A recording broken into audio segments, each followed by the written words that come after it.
I had a lovely childhood. It was very different to your average Kiwi childhood in that my parents were European, but we weren't well off. If I wanted anything, like I wanted a horse, I was mad keen on horses, I had to work around the neighbourhood gardening to get the money to buy the horse. If I wanted a bike, same thing.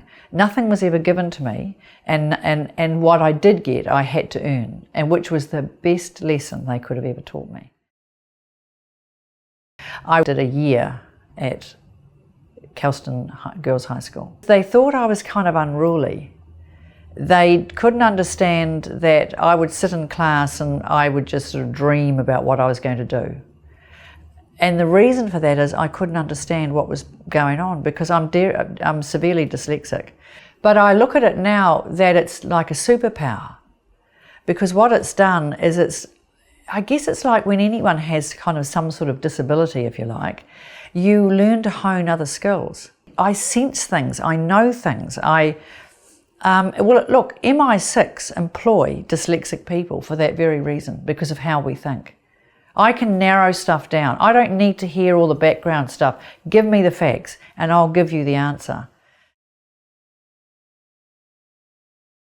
I got a job, and I think I'd only been there 3 months when I was raped and I got pregnant. And I said to my parents, I just couldn't get rid of this thing. I couldn't. And bless them, I mean, they were so amazing that they said, no, well, we'll stand by you. So how did the father of the baby react when you told him that you were carrying his child? My dad went and said to him, I'll give you 2 choices. 1, you marry my daughter, or 2, you're done for statutory rape. What do you want it to be? So he said, well, I'll marry her when she's 16. And I can remember the day we got married, we walked up the steps to the registry office and I looked at him, I said, do you want to do this? And he said, no. I said, nor do I. But I had to do it. It was the only way I could keep my child. 3 months later, I'm pregnant again, and then I go to my same doctor and he goes, and I'm thinking I'm about 8 months pregnant, he goes, well, of course you know it's twins. So I had 3 babies under a year old when I was 16. I had a massive responsibility of 3 lives. And I'm 67 now, right?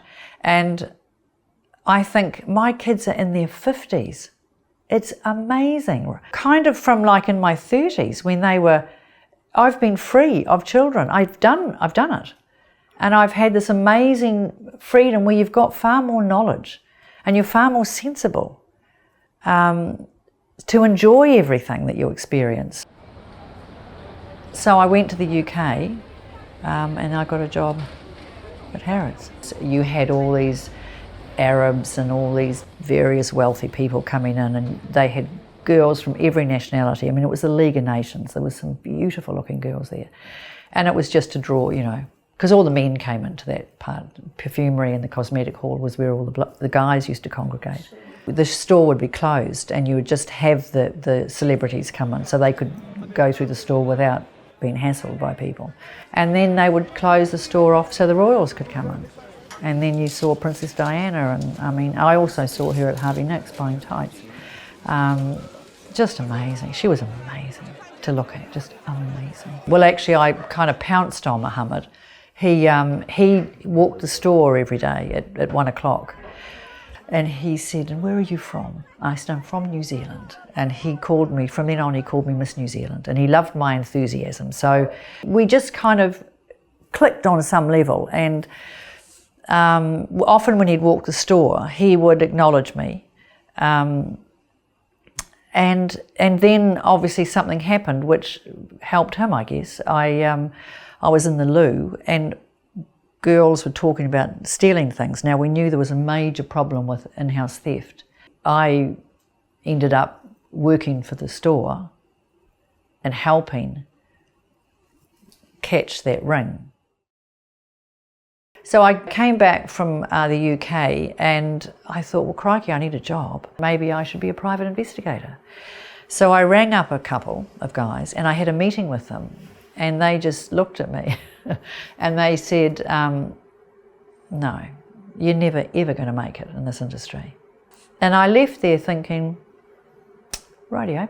Okay, so what I'll do now is I'll put an ad in the Yellow Pages, and I'll go and find an accountant and I'll form a company. And that's what I did. And my very first job was working for AA Insurance. Wow. As an insurance investigator. And I was good. I tell you what, I was so good. They got me to re-investigate cases that had already been investigated and they weren't sure about. And I can remember meeting this very, very attractive girl in the foyer of Langham Hotel. Well, it was the Sheraton back in those days. And she was so pretty. I can see why all the other investigators said, you know, oh, she didn't do it. And I'm sitting there watching her, I'm watching her breathe, and she's talking to me and she's breathing quite heavily and she's starting to get a rash on her chest, and I thought, oh, you're nervous. So I went to the library and looked at microfiche on cars. She had said it had never been up for sale before that. And I went and looked and I found a for sale notice for this particular car. Then I found out it had been burnt in Cowcopper. And I remember there was no wheels on the car, and I'm thinking as I'm walking around thinking, how would a car get up here with no wheels? And where are the wheels? Back to the microfiche. Tyres, Fiat, 4 for sale. So I finally found all the evidence, went back to her, told her I knew she was lying, and got the thing signed and took it back to them and said, there you go. I don't think you have to be an ex-police person, that's for sure, to be a good investigator, to detect things, to nut things out. I think you have to have a very curious mind. You have to have an ability to be able to communicate with people, to get information from people. You have to listen.